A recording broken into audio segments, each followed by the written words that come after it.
Ya, halo, apa kabar teman-teman? Sedikit saya paparkan tentang support dan resisten, ya. Jadi, apakah itu support? Ya, dalam ilmu technical analysis, kita bisa mengetahui bahwasanya support itu bisa disebut dengan area beli, ya, area beli. Dan resisten itu adalah area jual.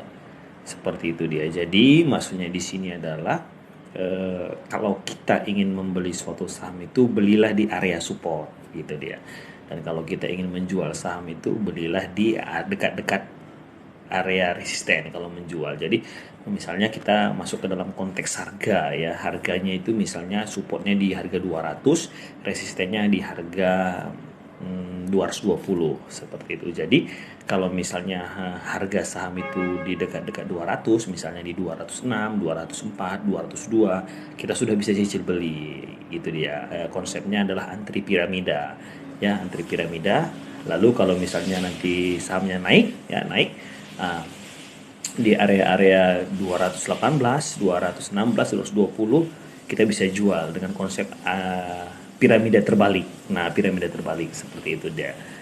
Jadi pentingnya support dan resisten ini adalah agar kita bisa mengelola, ya, mengelola uang kita, mengelola dana kita agar sampai jangan loss gitu dia, agar sampai jangan rugi dalam konteks ini gitu dia. Tapi yang perlu sebenarnya Anda ketahui adalah dari support resisten ini adalah demand area. Seperti itu dia. Apa yang dimaksud dengan demand area adalah suatu candle yang dimana harga itu diangkat naik oleh BD atau bandar, ya, diangkat naik. Jadi dia membuat suatu candle, contohnya harga beranjak naik, ya, naik misalnya sekitar 10% ke atas dari 200 ke 220. Nah, ketika harga naik itu dari 200 ke 220, itu yang disebut dengan candle demand area.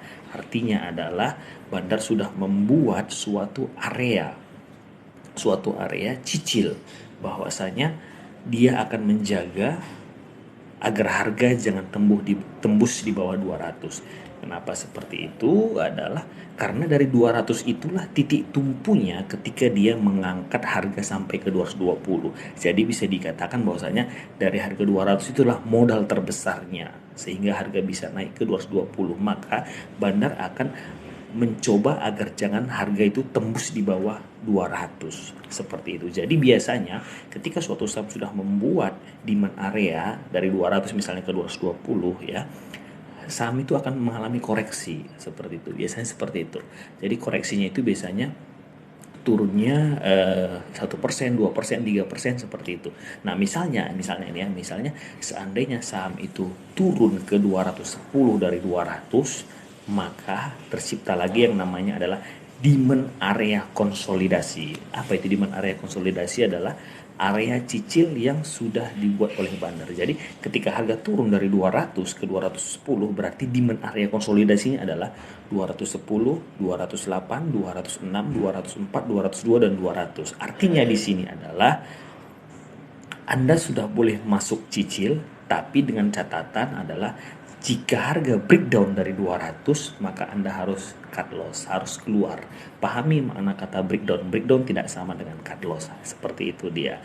Jadi ketika harga bergerak dari 210, 208, 206, nah disitulah area cicilnya. Baiknya antri secara piramida seperti itu, ya. Itulah konteks dari demand area. Ketika jadi kepada Anda semua, kalau masuk di suatu saham itu bukan asal masuk, jadi itulah screenernya. Tunggu saham itu membuat demand area. Ketika dia sudah membuat demand area, tetapi harga supportnya tidak jebol, Anda sudah bisa masuk ke saham tersebut. Tapi ingat, jangan terlalu jauh jarak antara cicil Anda dengan support. Contohnya, harga naik ke 220 dari 200. Jadi 220 ke 200 itu kan sangat jauh, ya, gitu. Tunggu saja dia koreksi. Kalau misalnya dia nggak koreksi langsung naik lagi, cari saham lain. Ada 700 lebih saham di bursa, pasti dapat. Seperti itu. Seperti itulah cara screener terbaik yang bisa saya berikan kepada teman-teman.